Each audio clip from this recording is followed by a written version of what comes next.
50,000 বছর নামাজ পড়লে জান্নাতে যাইবো এরকম দলিল কেউ দিয়া পারবো? বাবা শাহালি যদি আমাকে জাহান্নামে নেয়, আমরা জাহান্নামেই যাবো। আপনারা আল্লাহর গোলামি করে জান্নাতে যান, আমরা যাবো না, আমরা শাহালির লগে থাকি। যারা আল্লাহর গোলামি করে এরা যায় দেখেন গা মানুষের কাছে বাসে টাকা যায়। নামাজি জান্নাতে যাইবো না, পবিত্র নখ জান্নাতে যাইবো। আমরা উসিলা ছাড়া কোনো কিছু বিশ্বাস করি না।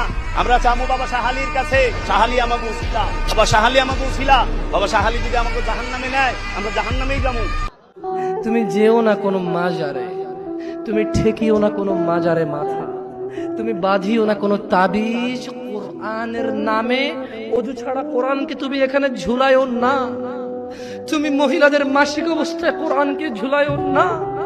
কোরআনুল কারীম এই তুচ্ছ কাজের জন্য আসেনি। শিফাউল লিল মুমিন। তুমি একটু বুদ্ধিমান হও, নাপা তুমি খাও, গলায় নাও না। কোরআন তুমি পড়ো না, গলায় নাও। তুমি একটু বুদ্ধিমান হও, তুমি একটু বুদ্ধিমান হও মুমিন। তোমার এখানে যদি সূরা ইয়াসিন থাকে, তোমার এখানে যদি সূরা ইয়াসিন থাকে, তুমি বোঝো তুমি টয়লেটে যাচ্ছ সূরা ইয়াসিন নিয়ে। আল্লাহকে ভয় করো।